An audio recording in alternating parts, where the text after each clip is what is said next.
আচ্ছা, ভাইয়ের পেজ বা আইডি আপনারা দেখবেন ফলো দিয়ে।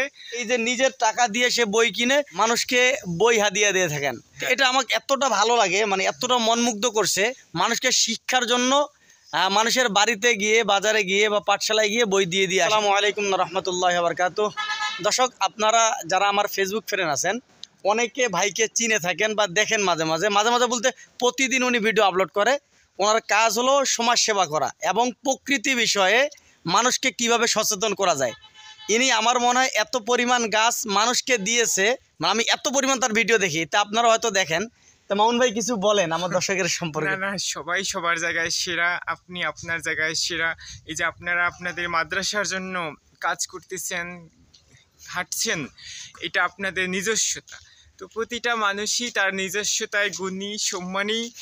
তো আমার মনে হয় তাদের ভালো কাজগুলোর চর্চা করা উচিত, পরিশ্রম করা উচিত। আমাদের নবীরা তো পরিশ্রমী ছিলেন, কাজ করে খেয়ে গেছেন, উদ্যোক্তা ছিলেন। তো আমাদের মনে হয় সৎ উপায়ে পরিশ্রম করা উচিত।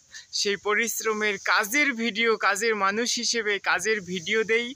তো সবাই শুভেচ্ছা নেবেন, সুস্থ থাকবেন সবাই, আল্লাহ ভরসা। আসলে ভাইয়ের যে কাজগুলো আমার এত ভালো লাগে, যে প্রকৃতি বিষয়ে মানুষকে এতটা সচেতন করে, যেটা অন্য কোনো মানুষ করে না আমার জানা মতে আর কি। বিশেষ করে এই যে ভাই মানুষকে বই হাদিয়া দিয়ে থাকেন, বইগুলো পড়ার আবার ফিরিয়ে দিতে হয় না।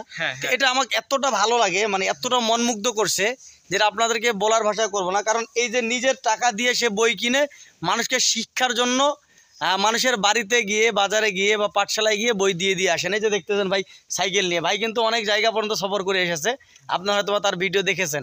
তো আমি ওনার সাথে দীর্ঘদিন যাবত দেখা করতে চাইছিলাম, ওনার সাথে যোগাযোগ করার চেষ্টা করছি। ভাই হয়তো ব্যস্ত ছিল, যার কারণে যোগাযোগ করতে ব্যর্থ হয়েছিলাম। তো আজকে কোনো এক কারণবশত এদিকে আসছি, আসার পরে ঘটনাক্রমে ওনার বাড়িতেই গেছি মাদ্রাসার কোনো কাজ বিষয়ে। তো যে ওনার বাড়ির যে পরিবেশ দেখলাম, আলহামদুলিল্লাহ, মানে যে কেউ আসলে ওনার বাড়ির পরিবেশটা দেখলে মনমুগ্ধ হয়ে যাবে। কেননা তার বাড়িতে চতুর্দিকে গাছপালা, ফুল ফলট এবং বিভিন্ন রকম গাছপালা, এবং তার আশেপাশে যে বই রাখার মতো যে কিছু পাঠশালার মতো জায়গা করছে। আমি আগে জানলে হয়তো বা সম্পূর্ণ ভিডিও ধারণ করতাম, কিন্তু যেহেতু বের হয়ে চলে আসছে আর যাইতে যাচ্ছি না। তো আপনারা ভালো থাকবেন, সুস্থ থাকবেন। ভাইকে কে কে চিনেন কমেন্ট বক্সে জানাবেন। আচ্ছা, ভাইয়ের পেজ বা আইডি আপনারা দেখবেন ফলো দিয়ে।